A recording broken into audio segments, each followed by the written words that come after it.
What happens when a decorated black veteran comes home from war only to face a different kind of battle on his own doorstep? The answer will shock you. Meredith Carlisle's voice cuts through the morning air like a rusty blade. Get off that property right now. You don't belong here. She's screaming at a black man in civilian clothes who's sitting on a wooden dock, coffee cup in hand, fishing rod cast into the still water. Her teenage daughter Ashley shifts uncomfortably behind her, smartphone ready to record what she clearly expects to be content worth sharing. "Ma'am, this is my grandfather's cabin," Jerome Washington says calmly, not bothering to turn around. The diesel smell from her pontoon boat mingles with the pine scent of his morning coffee. But here's what nobody expected. His voice carries the quiet authority of someone who's faced down real enemies. "Impossible. I know everyone who belongs in Riverside Shores, and you're not one of them." Meredith's voice rises to that particular pitch that makes neighborhood dogs whimper. "I'm calling the police right now, and they'll sort this out." What happened next changed everything. 23 minutes later, gravel explodes under police tires as Deputy Michael Torres storms toward Jerome, hand instinctively moving toward his weapon. The morning sun catches the brass nameplate beside Jerome's tackle box. Lieutenant Colonel J. Washington, U.S. Army Rangers. Torres freezes mid-stride, his eyes lock on the Bronze Star Medal, sitting casually on the dock railing, catching sunlight like a small beacon of honor. The deputy's entire demeanor shifts in an instant, from aggressive approach to respectful attention. "Sir, my apologies, ma'am." He turns to Meredith, whose mouth has fallen open like a broken gate. "You just called the police on a decorated war hero at his own family property." But Meredith's response revealed something darker than simple embarrassment. "I don't care what medals he has. People like him don't live in communities like this." The words hung in the air like smoke from a house fire, and suddenly everyone understood this wasn't just about property lines. Here's what you need to know about Jerome Washington. This story actually began 8 weeks earlier, when he'd driven up this same gravel road with everything he owned packed in a U-Haul truck. 32 years of military service, 6 combat deployments across 3 different wars, and a chest full of commendations had all led to this moment of supposed peace. But sometimes the wars follow you home. His grandfather's fishing cabin waited like an old friend, weathered cedar shingles the color of storm clouds, sitting on 3 acres of prime lakefront that his family had owned since 1943. Grandpa Samuel had bought this land with his GI Bill money after returning from World War II, back when Clearwater Lake was just a quiet fishing spot known mostly to locals. Now it was surrounded by Riverside Shores, an upscale development where lawyers and doctors played weekend warrior in their vacation homes. But here's the secret they don't want you to know. Jerome had inherited more than just property. His wife Maria's death from cancer 18 months ago had left him hollow, going through military motions until retirement finally set him free. The musty smell of old wood mixed with his grandfather's pipe tobacco still lingered in the corners of the cabin. That first week felt like healing. He'd replaced rotted dock planks, the rhythmic hammering echoing across still water, and painted the cabin's original forest green, the same color Grandpa Samuel had chosen decades ago. The physical work felt honest, real, therapeutic. But what happened next will make your blood boil. The knock came on his 7th day, delivered with the kind of false politeness that screams trouble. Meredith Carlisle stood on his porch like a real estate magazine cover come to life. Perfect blonde bob, designer lake clothes, and a smile sharp enough to gut fish. Behind her lurked Ashley, 16 and clearly uncomfortable, probably dragged along to witness what Mom called community leadership. "Welcome to the neighborhood." Meredith's voice could shatter crystal. "I'm Meredith Carlisle, HOA president. I need to discuss some serious concerns about your activities here." She handed him an official-looking notice that would make any homeowner's stomach drop. "Unauthorized structural modifications, Riverside Shores Homeowners Association, $500 daily fine for dock repairs, and exterior painting without prior written approval." Jerome scanned the document, tasting bitter coffee from his morning cup. The legal language was dense, but the message was clear. "Pay up or get out." "Ma'am, this property is grandfathered. Been in my family since 1943, long before your HOA existed." Can you guess what Meredith said next? "Oh, honey, that old grandfathering thing doesn't really apply anymore. We've modernized our community standards." The way she emphasized modernized made Ashley wince. The kid had decent instincts, unlike her mother. Can't have certain people just doing whatever they want, lowering property values for everyone else.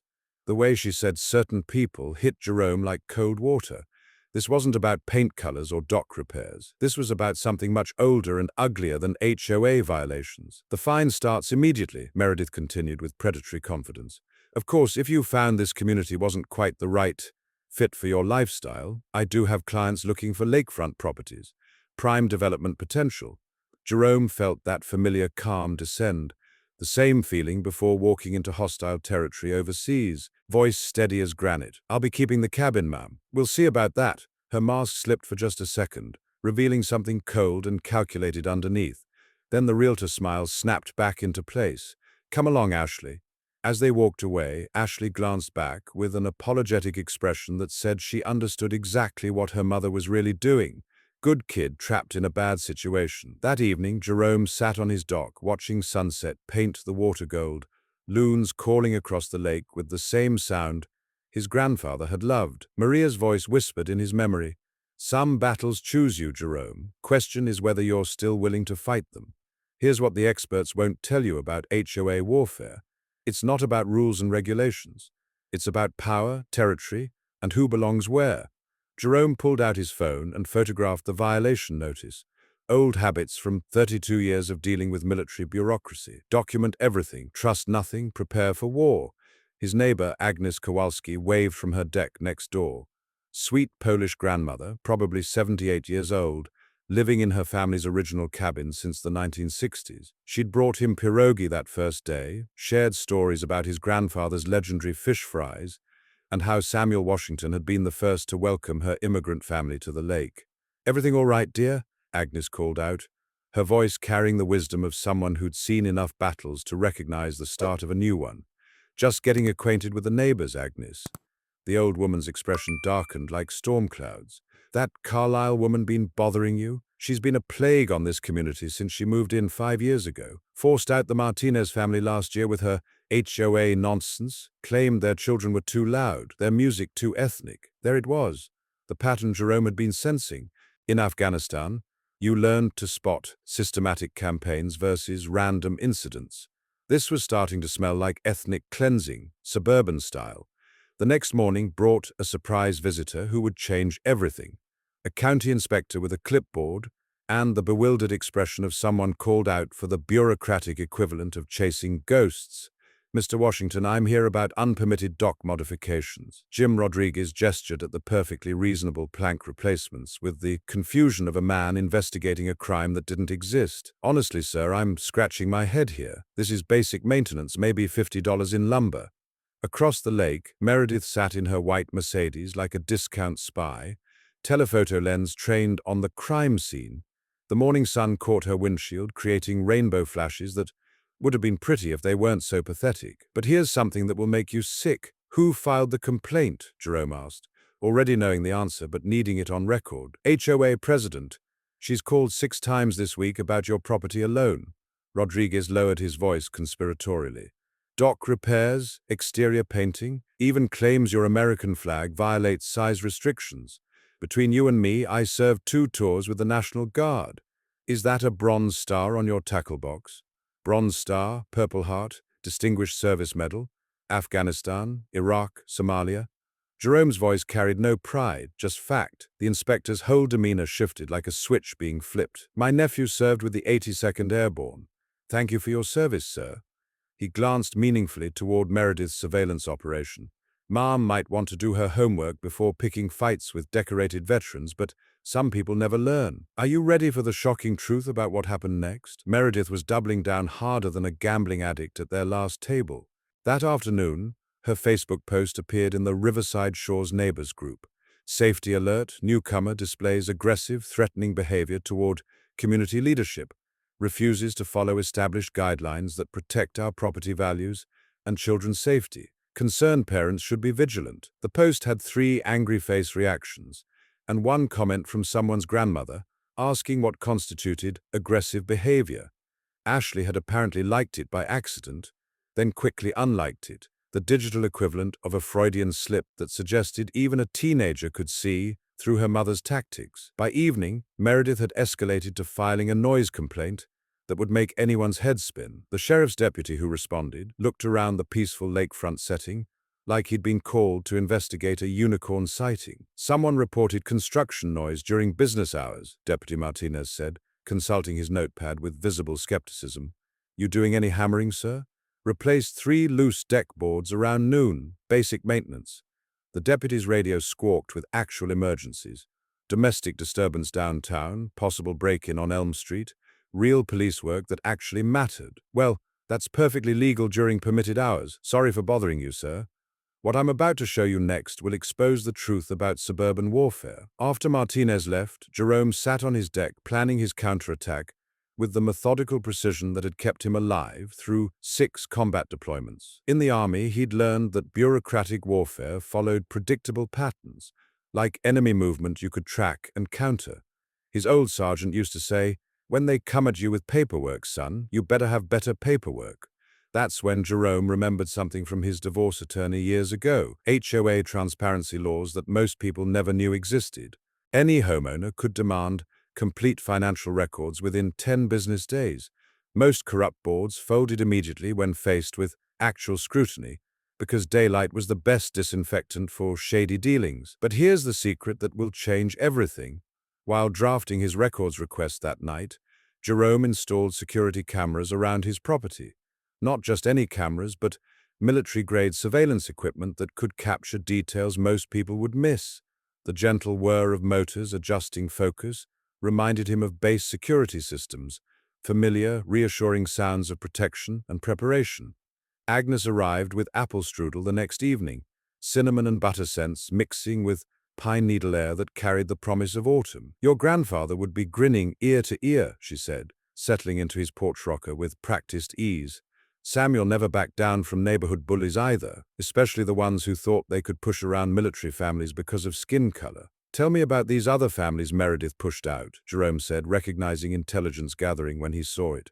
Agnes's knuckles whitened around her coffee cup. "The Martinez family, young couple with twin babies. Meredith cited them for mailbox height, grass length, cars parked in their own driveway, even complained about their quinceañera music being too loud.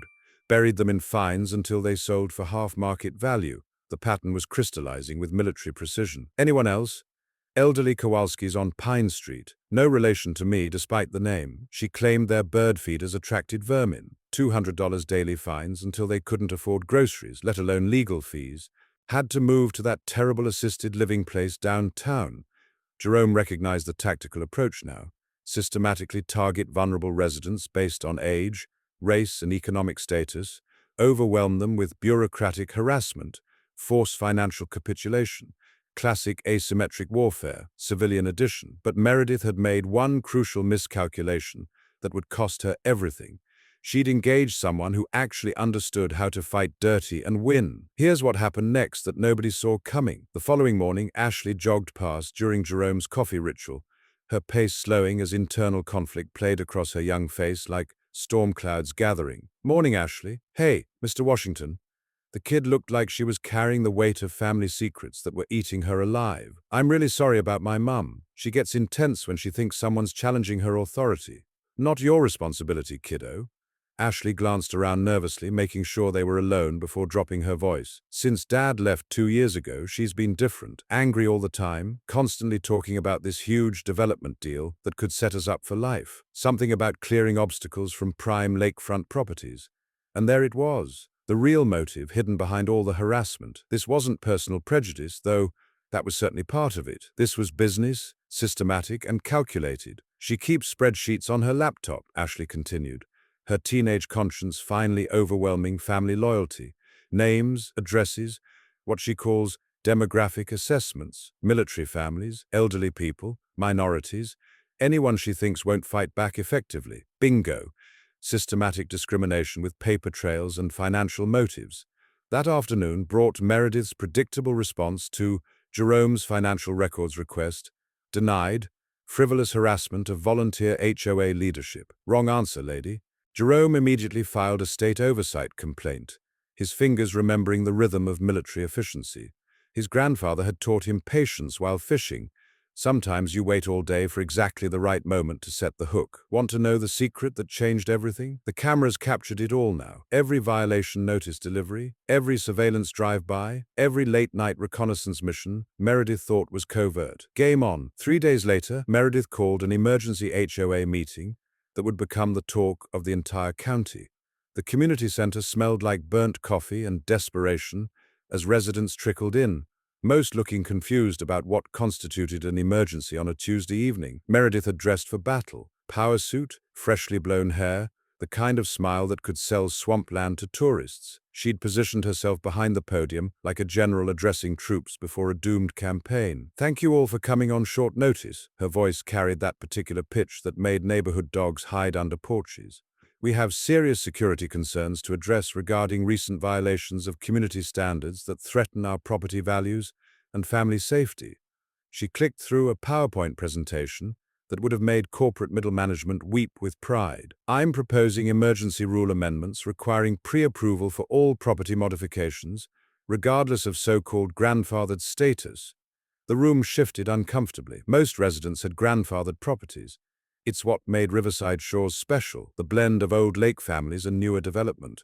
Furthermore, Meredith continued with the confidence of someone who'd never been successfully challenged, "I'm recommending a $5,000 retroactive fine for existing unauthorized improvements." Her eyes found Jerome in the back row, and everyone in that room could feel the racial animosity crackling like static electricity before a thunderstorm. That's when Agnes Kowalski stood up, all 78 pounds of Polish grandmother fury unleashed. "Meredith, honey, my family's been here since 1962. You want to fine me for my garden shed that's older than your entire marriage?" Nervous laughter rippled through the crowd. Agnes had a point that cut to the bone.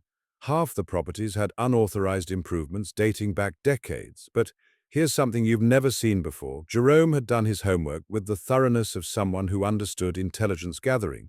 During lunch breaks that week, he'd visited the county recorder's office, diving into public records like an investigative journalist with military security clearance. What he found was absolutely fascinating and would blow this case wide open. "I'd like to request a postponement," Jerome said calmly, standing in the back of the room. Every head turned toward his voice, and the authority in it was unmistakable. Proper notice wasn't given for rule changes this substantial. State law requires 14 days written notice to all homeowners. Meredith's composure cracked like thin ice under weight. "This is an emergency meeting addressing immediate safety concerns." "What emergency exactly?" Jerome pulled out his phone with practiced ease. "Mind if I record this? State's a one-party consent jurisdiction. Learned that during my divorce proceedings." He'd actually learned it from his attorney friend, but the bluff worked beautifully. Several residents shifted in their seats, suddenly paying much closer attention. Tom Bradley, a grizzled Vietnam veteran with arms like tree trunks, nodded approvingly from the third row. "Good idea, son. Keep 'em honest. Can you guess what happened to Meredith's carefully orchestrated vote?" The motion was supposed to be a formality. She typically steamrolled these meetings with prepared proxies and intimidated silence. Instead, 3 board members abstained after seeing documentation of Jerome's grandfather's original deed, and 2 others started asking uncomfortable questions about proper procedures. "Motion postponed pending proper notice," announced the board secretary, a timid accountant named Patricia, who'd apparently grown a spine at exactly the right moment. Meredith's mask slipped completely, revealing the ugly reality underneath. "Fine, but don't think this is over." She gathered her materials with sharp, angry movements that spoke louder than words. "Some of you might want to consider whether this community is still the right fit for your lifestyle choices." The racial undertones weren't subtle anymore. They were neon signs flashing in everyone's faces. As residents filed out, Ashley lingered near the back, approaching Jerome hesitantly like someone approaching a growling dog. "Mr. Washington, can I ask you something personal?" "Sure, kiddo." "My mom keeps talking about college fund money being invested in some big business deal. She says once these lakefront properties get developed properly, we'll never have to worry about money again." Ashley's voice dropped to a whisper. "Is she doing something illegal?" The kid was sharper than her mother gave her credit for, and that question revealed everything Jerome needed to know about the scope of this operation. "Ashley, I can't give you legal advice, but I will say this. When adults start talking about never having to worry about money again, that's usually when you should start worrying the most." Ashley nodded solemnly, processing this wisdom like the life lesson it was. What happened that night would expose a conspiracy bigger than anyone imagined. Agnes knocked on Jerome's door with a plate of pierogi and intelligence that would break the case wide open. "Thought you should know," she said, settling into his kitchen chair with the satisfaction of someone finally getting to spill secrets. Meredith's been visiting other lakefront owners systematically. The Kowalskis weren't the only ones targeted. How many families? At least 8 in the past 3 years. All sold below market value to the same development company. Agnes's eyes glittered with righteous anger. "Your grandfather used to say the lake had a way of washing out the trash. Maybe it's time for some high tide." Jerome filed this information with military precision. He was dealing with a systematic campaign, not random harassment. That changed everything, including his response strategy. Time to go nuclear. Are you ready for what I discovered next? Meredith's next move came at dawn, delivered by a nervous-looking private investigator who clearly wished he was anywhere else on Earth. "Mr. Washington, I'm Pete Garrison, private investigator." He clutched a manila folder like it contained nuclear secrets. "I've been hired to conduct a background check for potential civil litigation purposes. Standard procedure, nothing personal." Jerome recognized the type immediately. Ex-cop. Probably decent guy making a living in moral gray areas. "Who's paying your bill, Pete?" "Client confidentiality, you understand." But Pete's eyes kept darting toward Meredith's house across the lake, subtle as a neon billboard. "Well, you'll find everything you need in my military service record. 32 years, honorable discharge, Bronze Star, Purple Heart, Distinguished Service Medal." Jerome sipped his morning coffee, letting that information sink in like stones dropping into deep water. "Though I'm curious why someone would waste money investigating a decorated black veteran. Might look bad in the newspapers." Pete's face went through several interesting color changes as the implications hit him. "Purple Heart. IED outside Kandahar. Spent 4 months at Walter Reed learning to walk again. You served in Afghanistan. 3 tours, also Iraq and Somalia." Pete's professional demeanor crumbled in real time. "You military?" "Marines, 91 to 98, Pete said, his voice carrying that particular reverence Marines held for Rangers. "Sir, with respect, I think I'm going to return my retainer and recommend my client find a new hobby." That afternoon, Pete made good on his promise in spectacular fashion. Jerome watched through his kitchen window as Pete's car pulled into Meredith's driveway, stayed exactly 4 minutes, then left with squealing tires that could probably be heard 3 blocks away. Even from across the lake, he could hear Meredith's voice rising to frequencies that probably bothered local wildlife. But here's what nobody expected. Meredith was just getting warmed up. By evening, she'd filed a police report claiming Jerome had verbally threatened her during a chance encounter at the community mailboxes. The responding officer was Deputy Torres, the same young man from the original dock incident. "Mr. Washington, I have to ask about an alleged verbal altercation earlier today." "What altercation? I haven't left my property today except to check my mail around 3 o'clock. Torres consulted his notepad with visible skepticism. "Mrs. Carlyle claims you approached her aggressively and made threatening statements about making her pay for harassment." Jerome almost laughed at the absurdity. "Deputy, I said good afternoon and asked if her mail was being forwarded correctly after her divorce. The only threat in that conversation was her promise to make my life hell until I moved away." Something in Torres's expression shifted like tumblers clicking in a lock. "Sir, are you the Lieutenant Colonel Washington who spoke at the Veterans Day ceremony last year at the high school?" "Guilty as charged." Torres's entire posture changed. "My little brother was in the audience that day. Your speech about service and sacrifice. He enlisted in the Marines the next month because of what you said." The deputy glanced toward his patrol car, then back with the look of someone making a decision. "Sir, between us, Mrs. Carlyle's name shows up in our system frequently. Noise complaints, harassment reports, suspicious activity calls, usually targeting people she's having disputes with. Valuable local intelligence from an unexpected source. Any advice, Deputy? Document everything, invest in a good security system, and maybe avoid being alone with her. She's got a pattern of making claims that can't be corroborated." After Torres left, Jerome pulled up his state's Freedom of Information Act website. During his Pentagon assignment, he'd learned about FOIA requests, sunshine laws that forced government transparency when citizens bothered to use them. Within minutes, he'd submitted requests for all police reports filed by Meredith Carlyle in the past 3 years. The system was beautiful in its democratic simplicity. 2 days later, the responses arrived like Christmas morning. 57 separate police reports filed by Meredith in 22 months. Noise complaints, suspicious activity, verbal threats, trespassing. A pattern so clear it was practically a signature. But Jerome noticed something else that made his military intelligence training kick into high gear. Inconsistencies, impossible timelines, claims that couldn't be verified by responding officers. False police reports were misdemeanors in most states, but serial false reporting could become felony territory. This wasn't just harassment anymore. This was criminal behavior with a clear racial component. That evening, Ashley appeared at his dock during her usual jogging route, looking like she was carrying the weight of family secrets that were eating her alive. "Mr. Washington, I need to tell you something that's been keeping me awake at night." Ashley's voice shook with the moral crisis only teenagers could fully experience. "My mom's been recording conversations with neighbors without their knowledge. She has files on everyone she considers problems, including detailed notes about race, military service, and what she calls resistance potential." The kid's voice dropped to a whisper. "She's also been using my college fund money for legal fees and that development deal. I'm supposed to start looking at schools next year, but there's no money left." That crossed every line Jerome held sacred. Ashley was losing her future to her mother's obsession with racial and economic cleansing. "Ashley, that information stays between us for now, but you did the right thing telling me. Time to take the gloves off completely.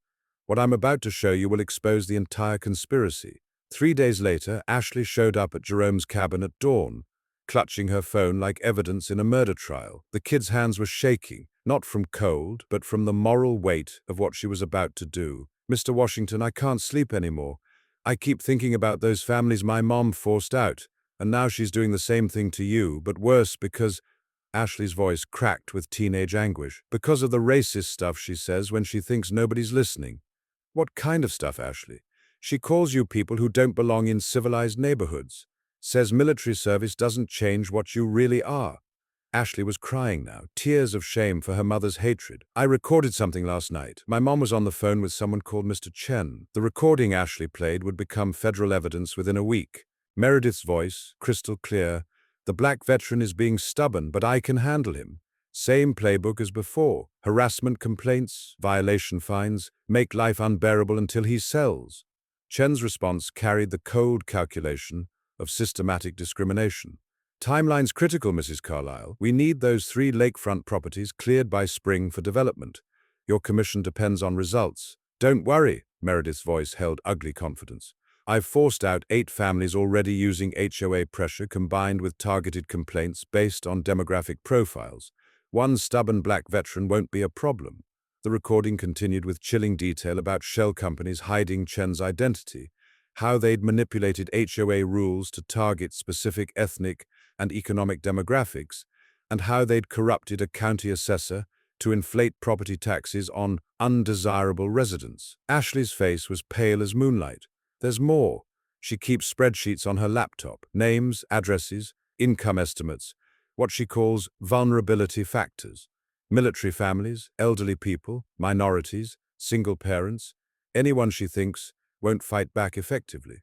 This wasn't random harassment. This was systematic ethnic cleansing disguised as community improvement, with financial incentives driving racial hatred. Jerome felt his military training engaged completely, that cold, analytical calm that came with recognizing clear enemy action patterns. "Ashley, this is conspiracy to commit housing discrimination, federal civil rights violation carrying serious prison time."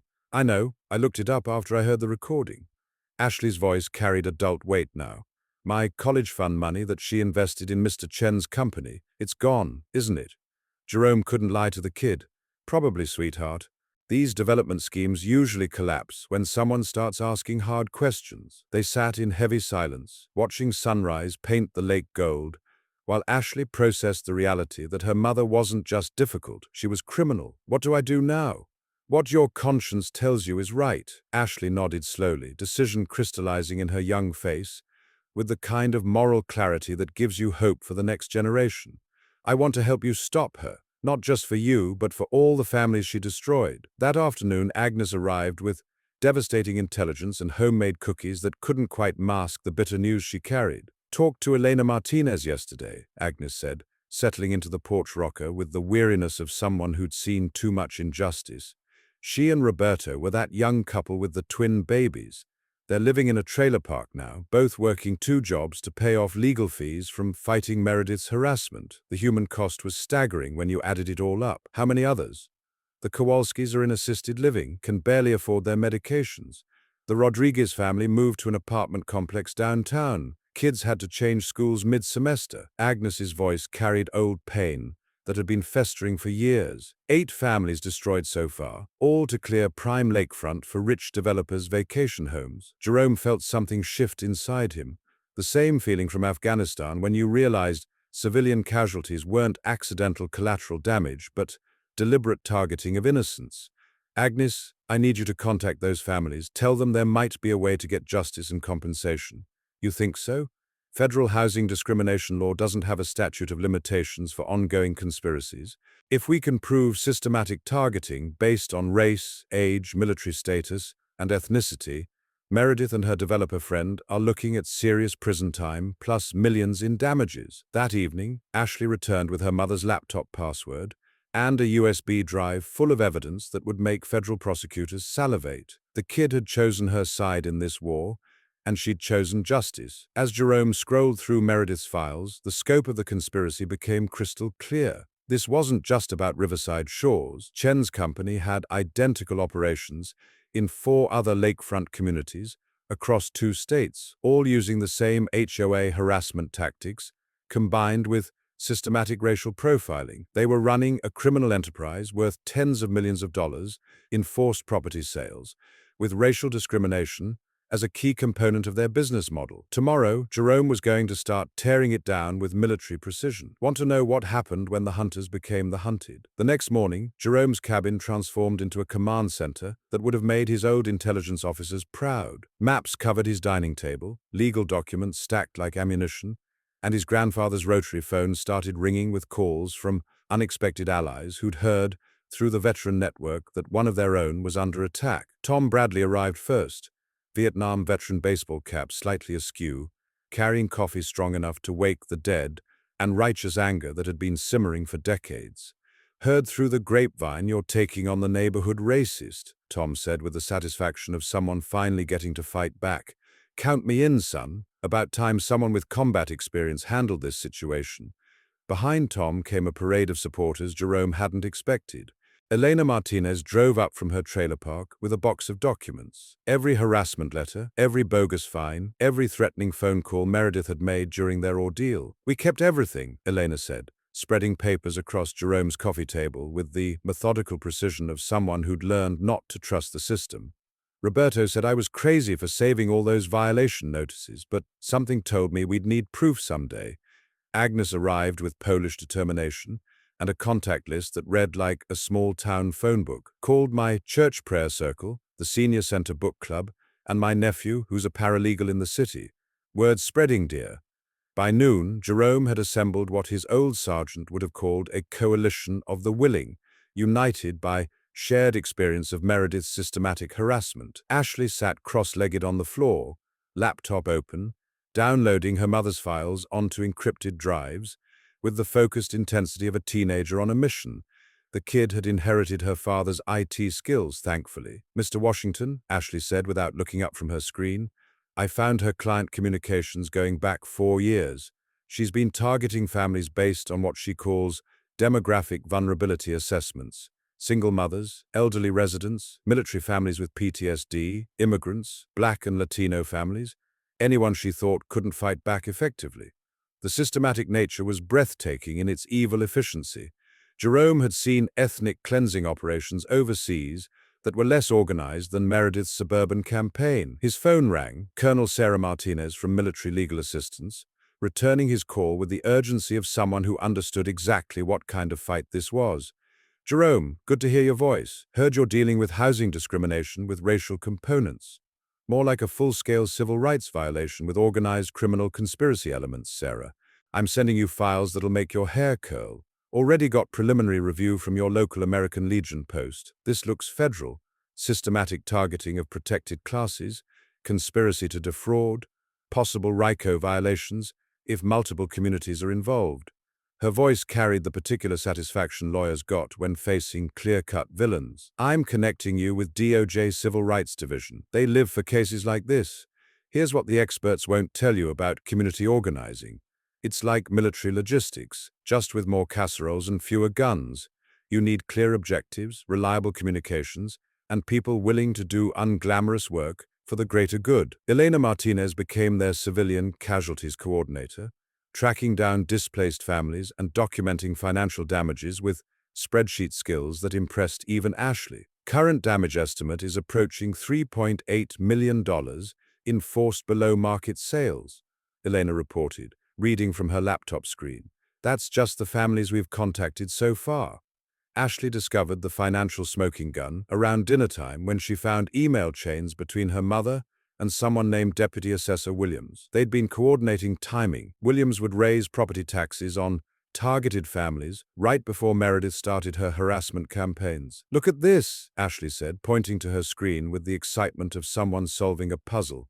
"Mom has detailed correspondence about artificially inflating assessments on properties owned by minorities and military families. They coordinate the timing, so families can't afford both the tax increase and the HOA fines. That was conspiracy to commit fraud, a federal felony carrying serious prison time." Tom Bradley proved invaluable for veteran outreach, his contacts spanning multiple wars and service branches. Got buddies in American Legion, VFW, even some guys from the local Marine Corps League. Military families stick together, especially against bullies who think they can pick on us because of skin color. By evening, they had a coordinated battle plan that would have impressed Pentagon strategists. Simultaneous federal civil rights complaints, state real estate commission ethics violations, criminal referrals for fraud and conspiracy, plus a community-wide HOA board removal petition. "Timeline?" Tom asked, reviewing the strategy notes with military precision. "Federal complaint filing Monday morning, real estate commission hearing Wednesday, community board removal vote Friday evening." Jerome felt that old military confidence returning. "By next weekend, Meredith's operation gets shut down permanently." Agnes raised her coffee mug in a toast. "To justice served with a side of pierogi." Everyone laughed, the kind of nervous laughter that comes before decisive battles when you know you're finally fighting back against something evil. "But what happened Monday morning will make your blood boil." Meredith launched her most desperate and revealing move yet, a motion filed in family court to remove Ashley from their home, claiming the teenager was in imminent danger due to her association with unstable military personnel exhibiting dangerous behavioral patterns consistent with combat-related psychological disorders. Ashley found the papers taped to her bedroom door like some twisted eviction notice. Her hand shook as she read her mother's sworn statement describing Jerome as a potentially violent black veteran with documented PTSD who has weaponized my daughter against me through psychological manipulation and racial indoctrination. The racist language wasn't even subtle anymore. It was a full mask-off moment that revealed everything ugly about Meredith's true motivations. "She's completely lost it," Ashley whispered into her phone during their emergency morning call. "The court date is Thursday. She thinks if she gets me removed from the house, I can't testify against her." But Meredith had made a critical error that would destroy her completely. Family courts took false endangerment claims seriously, especially when they involved slandering decorated veterans with obvious racial bias. That afternoon, County Inspector Rodriguez called with news that would nail shut Meredith's legal coffin. "Mr. Washington, I need to report an attempted bribery with clear racial components. Mrs. Carlisle offered me $3,000 to cite your property for septic violations, building code issues, whatever I could make stick." Rodriguez had been wearing a wire after their first suspicious interaction weeks earlier. Smart man who'd recognized Meredith's pattern and the racial undertones immediately. She specifically mentioned needing violations serious enough to force immediate evacuation, Rodriguez continued. Said something about timeline pressure from her development client and made several comments about people like you not belonging in upscale communities. Bribery was a felony. Conspiracy was a felony. Racial discrimination was a federal civil rights violation, and filing false court documents was perjury, also a felony. Meredith was racking up serious prison time with each desperate racist move. Here's what you need to know about what happened next. By evening, she'd escalated to direct sabotage that revealed just how unhinged her hatred had become. Jerome's security cameras captured her at 2 a.m., dressed in black like some suburban ninja, cutting his dock lines during a thunderstorm while muttering racial slurs that the audio picked up clearly. The infrared footage was crystal clear, her face illuminated by lightning, bolt cutters in hand, working methodically to set his floating dock adrift while rain soaked through her expensive workout clothes. The storm damage would have been extensive if Agnes hadn't called at dawn. "Dear, your dock is floating toward the spillway. Thought you'd want to know before it went over the dam." It took 4 neighbors and Tom's borrowed boat to retrieve the dock before it was destroyed. The sabotage was obvious, clean cuts through marine rope that would have cost thousands in storm damage if not caught early. But Ashley provided the most damaging evidence that afternoon when she revealed her mother's attorney had quit in disgust. "She fired him, actually," Ashley said, sitting heavily in Jerome's kitchen chair. "I overheard the phone call. He said her case was legally and ethically indefensible, especially the racist language in her court filings, and he wouldn't be part of what he called obvious discrimination disguised as family law. Losing your lawyer before a federal investigation was like your parachute failing during a combat jump, bad news that was about to get catastrophically worse." That evening brought Meredith's nuclear option that would backfire spectacularly. She'd hired a new attorney, the kind advertised on late-night television, with promises to fight dirty when the system fails you, regardless of ethics or racial sensitivity. The new strategy involved flooding every possible agency with complaints designed to overwhelm Jerome with bureaucratic harassment, EPA violations for dock modifications, fish and wildlife violations for disturbing nesting loons, county health department violations for improperly maintained septic systems, and fire marshal violations for unsafe propane storage. Each complaint triggered automatic inspections, creating administrative chaos that could tie up Jerome's property for months while draining his resources. It was guerrilla warfare using government agencies as weapons, with racial bias motivating every move. "She's trying to overwhelm you with administrative chaos," Colonel Martinez explained during their evening phone call. "Classic delay tactic with obvious discriminatory intent. If she can bog you down in regulatory disputes, she delays the federal investigation and maybe forces you to settle quietly." Can you guess what Meredith had forgotten about? Ashley's continued access to her communications and the kids' growing determination to document every racist, illegal move her mother made. She hired some guy named Detective Walsh, private investigator with connections in county government, Ashley reported, after intercepting another phone call. "They're coordinating complaint timing to maximize harassment, and Mom keeps using language about keeping certain types out of decent neighborhoods." The corruption network was expanding, but so was the federal case against it. Each new conspirator meant additional charges and longer prison sentences, while the racial component elevated everything to hate crime territory. Wednesday brought the breaking point that would shatter Meredith's entire operation. Her development client, Mr. Chen, pulled out completely after his lawyers got wind of the federal investigation and the obvious racial discrimination components.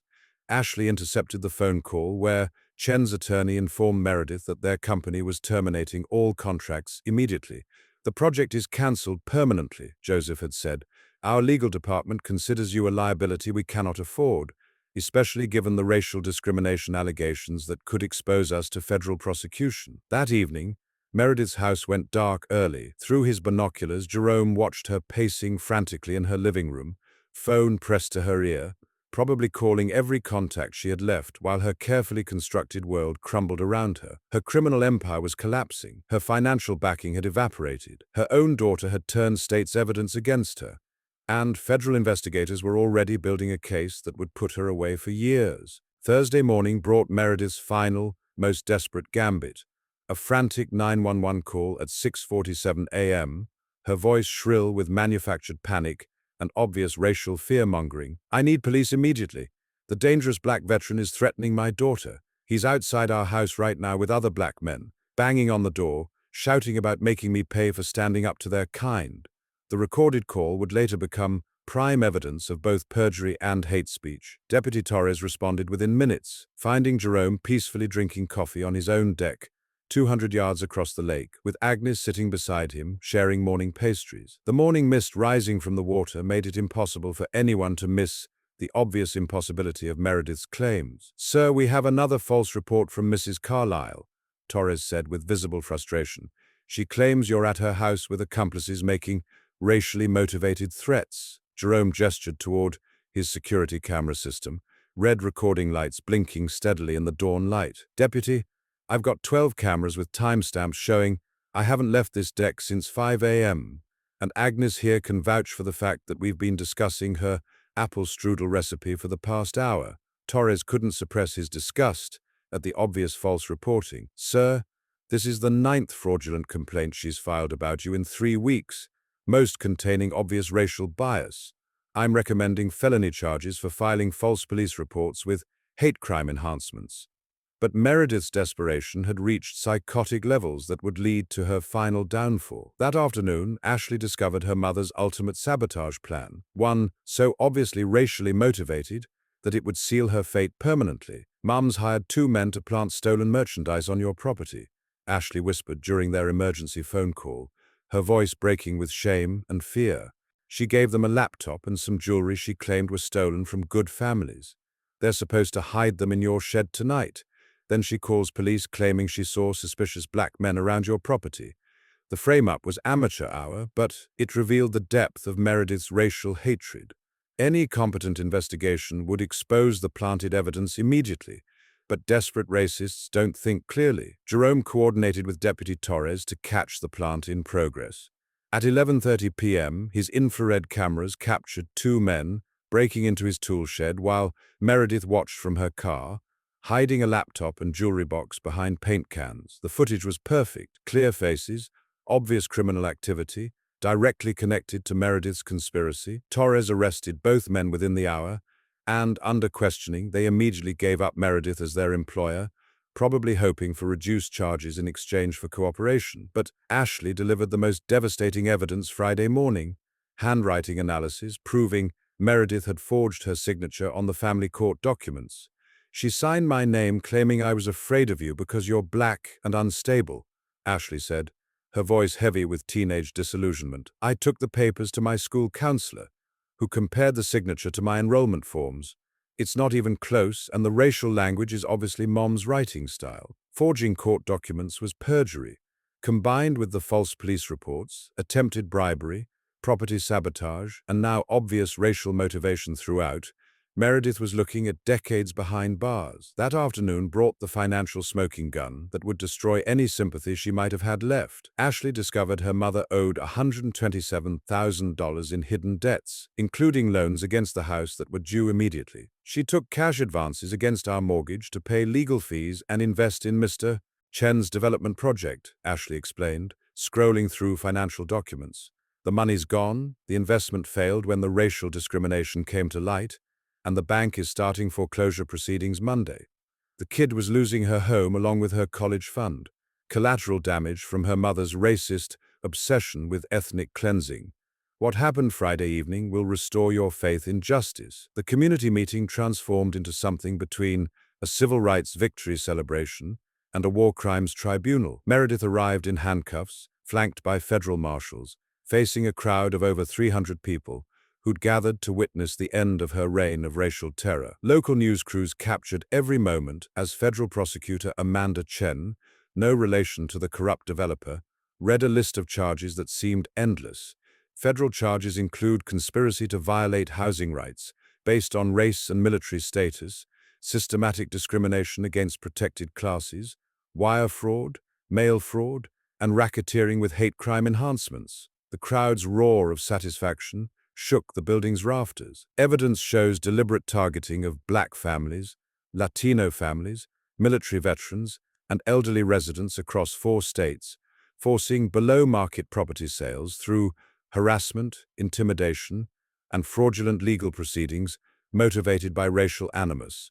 District Attorney Rodriguez took the microphone next.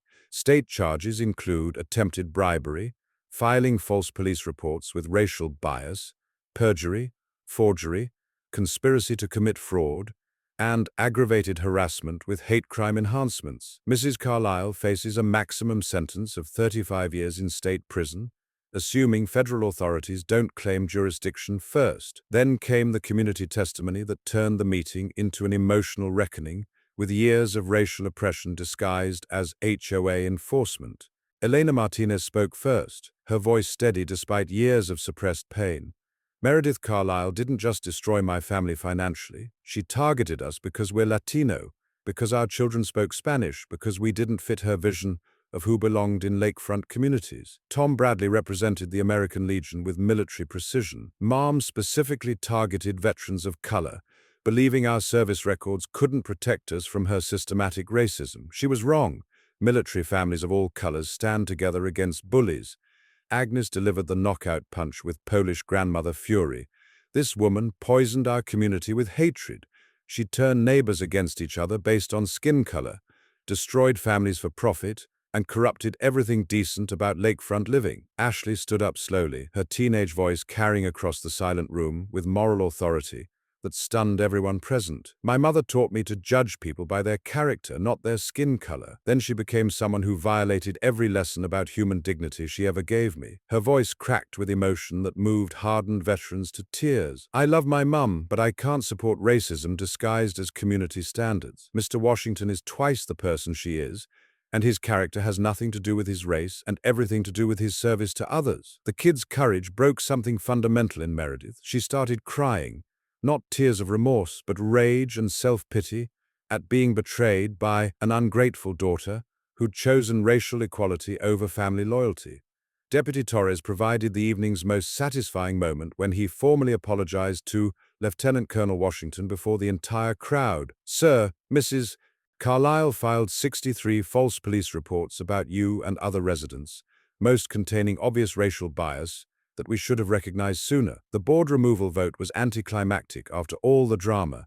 284 votes for removal, 12 against, with 5 abstentions. New board elections took 20 minutes. Agnes was elected president unanimously.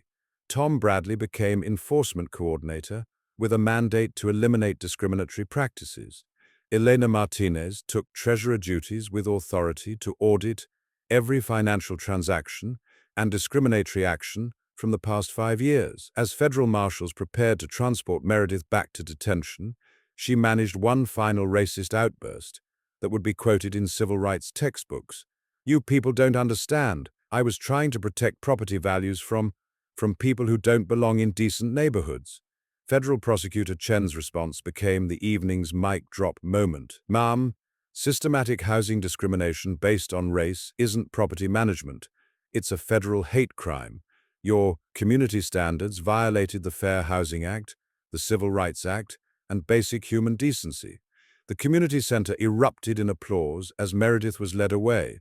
Her suburban dictatorship of racial hatred finally ended by the very neighbors she'd tried to drive away because of their skin color. 6 months later, Clearwater Lake had transformed from a battlefield into the diverse, welcoming community it was always meant to be. The morning air carried the scent of Agnes's apple strudel cooling on her windowsill, mixed with the sounds of children playing in languages that reflected America's beautiful diversity.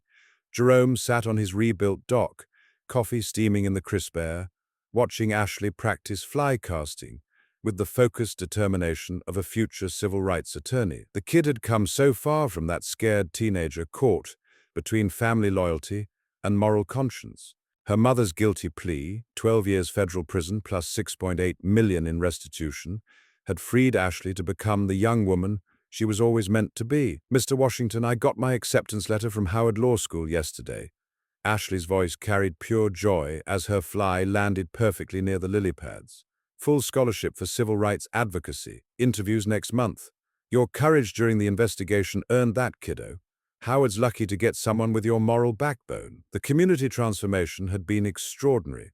Elena Martinez's family was back in a beautiful lakefront cabin, purchased with restitution money, her children finally stable and proud of their heritage. Tom Bradley's weekly veterans breakfast now drew military families of all colors from 6 counties, turning the community center into a hub of friendship and mutual support that crossed every racial line. Agnes's new HOA leadership had scrapped every discriminatory rule, replacing them with guidelines focused on genuine community building rather than racial exclusion. The mediation program she'd established had prevented dozens of potential conflicts just this year, with neighbors talking through problems instead of weaponizing prejudice.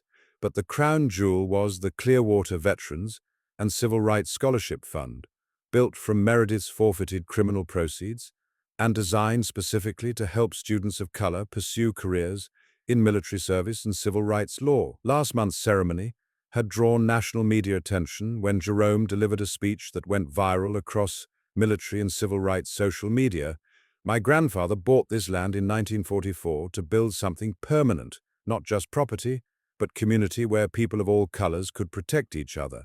That dream survived Hitler's war, segregation, and multiple recessions. It wasn't going to die to some suburban racist with a fancy business card. The standing ovation had been audible across the entire lake, with veterans and civil rights activists from 12 states driving in to show solidarity. Now Ashley was preparing for law school, carrying forward lessons learned during their suburban civil rights war. The kid understood something most adults never figured out. Real strength came from standing up for others regardless of their race, not pushing them down because of it. Jerome's phone buzzed with a message from the Department of Justice. Clearwater case becoming national training model for housing discrimination prosecution with racial bias components. Consulting opportunities available nationwide. Maybe it was time to take this fight across the country. Agnes had mentioned similar harassment campaigns targeting people of color in lakefront communities across 6 states. Military families and minorities being systematically driven out by people who mistook American diversity for weakness. Big mistake that needed systematic correction through community organizing and federal prosecution. Ashley, what do you think about helping other communities fight back against racism disguised as HOA enforcement, a traveling civil rights operation? The kid's grin could have powered the whole lake, like the Freedom Riders, but for HOA racists. When do we start? That evening, the weekly community barbecue filled the air with laughter, music in multiple languages, and the sizzle of food that reflected the beautiful diversity America was built on. 3 generations mingled easily. Elderly original residents, young military families of every color, immigrant families, and everything in between. This was what Meredith's racist harassment had tried to destroy. Genuine community built on mutual respect rather than fear of difference. As purple sunset painted the water, Ashley approached with teenage seriousness that had been tempered by real-world experience with both evil and justice. Mr. Washington, I want to specialize in housing discrimination law at Howard. Focus on cases where racism gets disguised as community standards. Perfect. The kid had found her calling through adversity, transformed from victim to advocate by watching adults do the right thing under pressure, regardless of color or background. Later, Jerome visited Maria's grave with updates she would have loved. The headstone was surrounded by flowers planted by neighbors of every ethnicity who'd never met her, but understood love's power to overcome hatred. Mission accomplished, sweetheart. The lake's peaceful, the kids headed for law school, and racists learned not to mess with military families of any color. Your advice about protecting those who can't protect themselves, best guidance you ever gave me. The loons called across darkening water, the same sound his grandfather had loved, now echoing over a community reborn through courage, justice, and neighbors willing to fight for each other, regardless of race or background. Drop a flag emoji for where you're watching from, and share your own HOA nightmare in the comments.